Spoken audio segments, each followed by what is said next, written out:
आप देख रहे हैं हरियाणा न्यूज़ अपडेट हमारे संवाददाता शिवचरण जी के साथ।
पोषण तो आप दालों के बारे में बताइए। आप मोटे अनाज क्यों खाने चाहिए? मोटे अनाज में भरपूर न्यूट्रिशन पाया जाता है।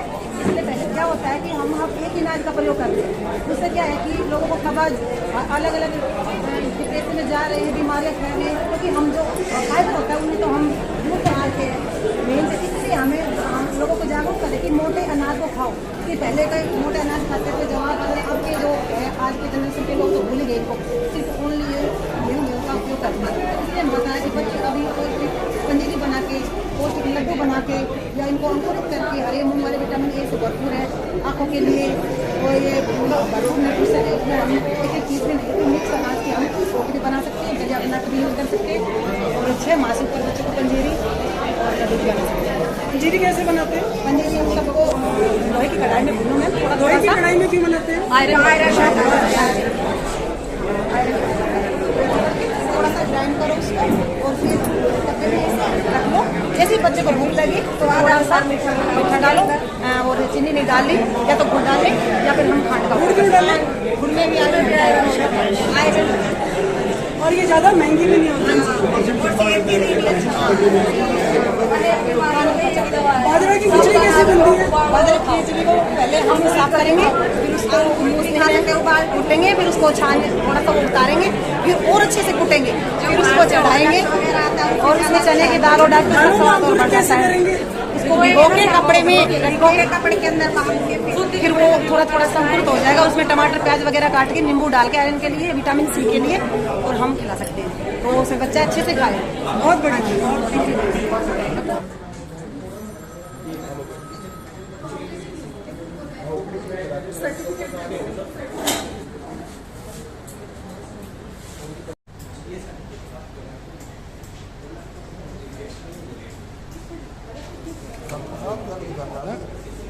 ये गवर्नमेंट ऑफ इंडिया की जो स्कीम आयुष्मान भाव, ये अभी पखवाड़ा चल रहा है इसका। 17 तारीख को फारूक नगर में इसका इनोग्रेशन किया था।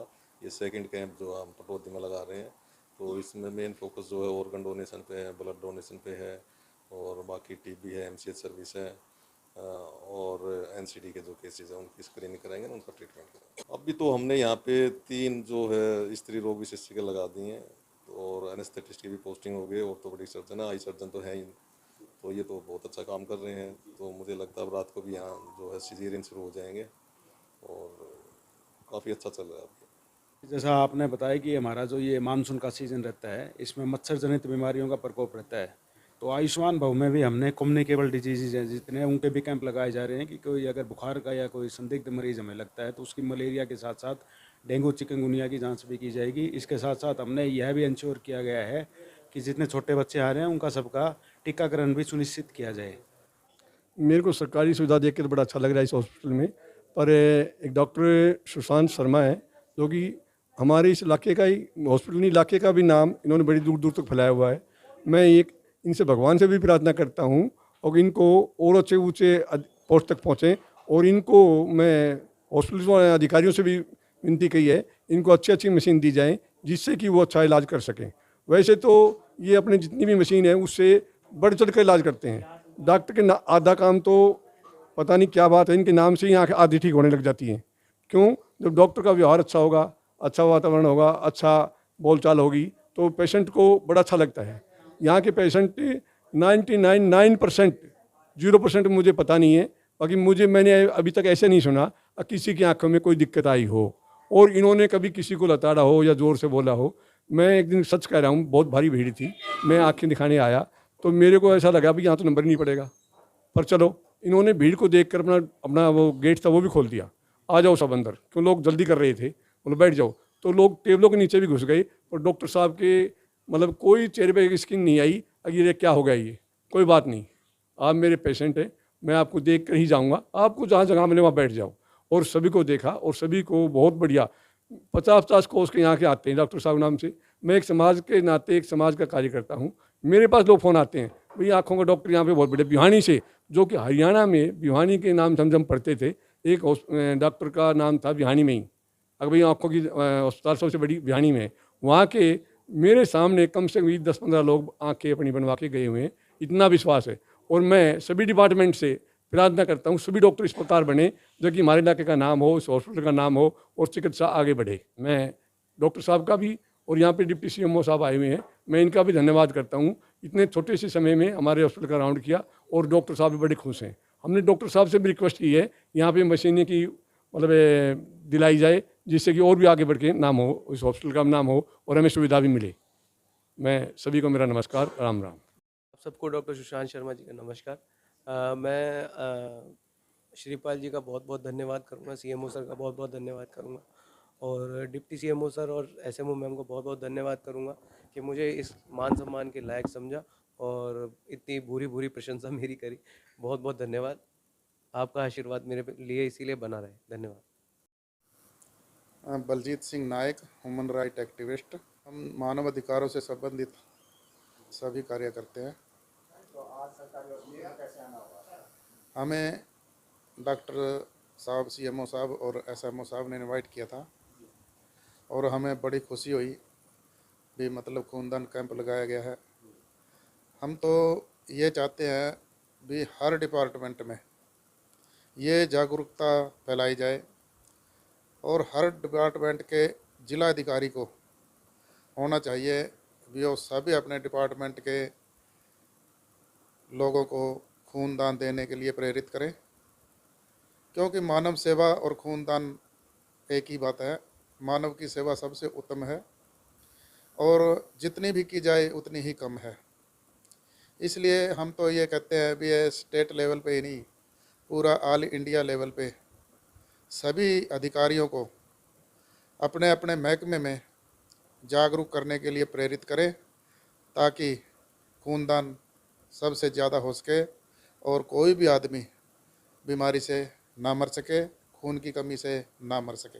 और हम ये भी चाहते हैं CM साहब मनोहर लाल खट्टर और हमारे आदरणीय मंत्री अनिल विज और माननीय प्रधानमंत्री नरेंद्र मोदी जी को भी हम विनती करते हैं कि ये सारा मामला सभी के ध्यान में लाना चाहिए और हर महकमे में हर महीने खूनदान कैंप के लिए जागरूकता कैंप लगाना चाहिए, ताकि लोग ज़्यादा से ज़्यादा खूनदान कर सके। धन्यवाद। आज का दिन बहुत ही महान है क्योंकि आज हरियाणा वीर शहीदी दिवस है।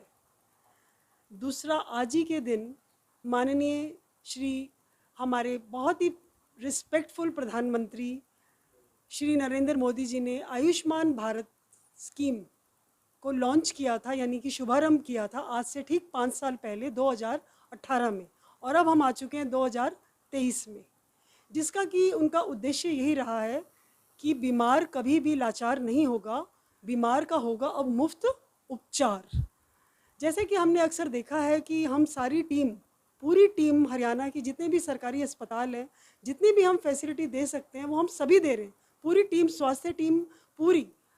लेकिन कुछ ऐसी बातें हैं जो अभी भी हम नहीं दे पा रहे हैं। जैसे कि हम अगर बात करते हैं गुड़गांव में ही, अगर हम कैंसर के पेशेंट की बात करते हैं, या पटौदी में हम बात करते हैं हार्ट के पेशेंट की, क्योंकि एक बीमारी ही ऐसी है जो कि ना तो जात और पात देखती है और ना ही अमीरी गरीबी और ना ही हमारे प्रोफेशन को देखती है, यानी कि बीमारी कभी भी किसी को भी किसी भी क्षण हो सकती है। इसीलिए आयुष्मान भवा अर्थात सभी की लंबी उम्र हो, सभी को जीवित रहने का पूरा पूरा सुअवसर दिया जाए। अमीर है गरीब है तो क्या हुआ, सभी को जीने का हक है। इसके लिए आयुष्मान एम्पैनल्ड हॉस्पिटल लिए गए और आज हमारे यहाँ पर भी एचजीडी मेडिकल कॉलेज के विशेषज्ञ डॉक्टर्स आए हुए हैं, मेडिसिन डिपार्टमेंट के आए हुए हैं, ईएनटी डिपार्टमेंट के आए हुए हैं, साइकेट्री डिपार्टमेंट के आए हुए हैं, सर्जरी डिपार्टमेंट के आए हुए हैं, यानी कि जितने भी इम्पॉर्टेंट डिपार्टमेंट्स हैं वो पेशेंट्स को नीचे स्क्रीन कर रहे हैं। और उसके बाद जो हमारे यहाँ पर इलाज संभव नहीं होगा, हमारे यहाँ से बस हमारे जो इमरजेंसी के डॉक्टर्स हैं उनको इतना ही करना है, 112 पे डायल करना है, एम्बुलेंस आएगी और उसके बाद एचजीडी मेडिकल कॉलेज में वो भेज सकती है। कौन? डॉक्टर डिसाइड करेगा कि इलाज यहाँ पर संभव है, सेक्टर 10 सिविल अस्पताल में संभव है, या साध केयर जो कि स्वामी जी के चरणों के अंदर चल रहा है वो अस्पताल, और वो भी पूरी कोशिश कर रहा है अस्पताल, आयुष्मान एम्पैनल्ड है। यहाँ तक कि जितनी भी मैक्सिमम रात की भी सर्जरीज होती हैं वो वहाँ पर दी जा रही हैं, यानी कि अगर रात की सर्जरी यहाँ संभव ना हुई अंत्योदय फैमिलीज़ के लिए तो वो वहाँ डॉक्टर ऑन इमरजेंसी ड्यूटी भेज सकते हैं। उसके बाद एसजीडी ज़्यादा दूर नहीं है, एसजीडी जाएंगे पेशेंट्स, इसीलिए आज हमने 2 हॉस्पिटल की टीम को भी बुलाया हुआ है, साध केयर और दूसरा एसजीडी। लगातार हमारी जो टीम है हॉस्पिटल की वो भी लगी हुई है, सिविल सर्जन सर हमें गाइड करते रहते हैं। आज सिविल सर्जन सर की अचानक से कोई बहुत ही इंपॉर्टेंट मीटिंग थी, वो नहीं आ पाए, लेकिन उनके बिहाफ पे उन्होंने deputy civil surgeon doctor Pradeep sir को भेजा है और deputy civil surgeon doctor JP sir को भेजा है, और उन्होंने भी कहा है कि मैं पूरी कोशिश करूंगा कि 1 बजे के बाद भी अगर मैं आ पाया तो मैं ज़रूर आऊँगा। हालांकि ये जितना भी प्रोग्राम चल रहा है ये सिर्फ़ और सिर्फ उनकी गाइडेंस से चल रहा है, क्योंकि सीनियर्स हमें गाइड करते हैं तभी हम उस पर वर्कआउट करते हैं। अगर हमारे सीनियर्स ही मेहनत नहीं करेंगे तो शायद हम भी मेहनत नहीं करेंगे। और आप तक तो आप जान गए होंगे कि सिविल सर्जन गुरुग्राम यानी कि हमारे सीएमओ सर बहुत ज़्यादा मेहनत करते हैं। आप लोग भी जब उनसे बात करते हैं ऐसा कभी नहीं हुआ कि उन्होंने आपका फ़ोन नहीं उठाया हो या आपसे बात नहीं की हो। और आपको ये जानकर भी बड़ी खुशी होगी कि ज़िला गुरुग्राम जो हम यहाँ पटौदी में बैठे हुए हैं, यहाँ पर ना केवल पटौदी, आसपास के जितने डिस्ट्रिक्ट्स हैं आसपास के और दूर के भी डिस्ट्रिक्ट्स, वहाँ से यहाँ पेशेंट्स आते हैं। और देखिए मैं यही समझती हूँ पेशेंट्स उस अस्पताल में ही जाएगा जहाँ उसको सुविधा मिलेगी। अगर मैं भी पेशेंट हूँ, मैं किसी हॉस्पिटल में जा रही हूँ, अगर मेरे को सुविधा ही नहीं मिल रही है तो मैं वहाँ क्यों जाऊँगी। माना कि सरकार ने आयुष्मान फैसिलिटी दी, लेकिन सरकार ने अभी तक उनको ट्रांसपोर्ट फैसिलिटी 112 दी, लेकिन ओपीडी के लिए जो इतनी दूर दूर से यहाँ की ओपीडी रोज़ की 500 से 700 हो रही है, तो वो 5 रुपये, 10 रुपये, 20 रुपये। बहुत अच्छी बात है कि साथ ही में जो है बस स्टैंड है, बस में बैठ के भी आते हैं। सभी के पास बड़ी बड़ी गाड़ियाँ नहीं हैं, लेकिन फैसिलिटी है। मेरा कहने का मतलब ये है कि हमें आज गर्व महसूस करना चाहिए कि हम हरियाणा वीर शहीदी दिन के, जो कि एक सरकारी छुट्टी, सरकारी अवकाश है, लेकिन पटौदी में आपको ऐसा लग रहा होगा कि आज की कोई छुट्टी नहीं है। आप ऊपर जाकर देख सकते हैं, अभी तक 16 लोग अपना रक्तदान दे चुके हैं। और रक्तदान जो होता है, आपको नहीं पता है, मुझे नहीं पता है कि शायद कितने घंटों बाद मुझे खुद रक्त की ज़रूरत पड़ जाए।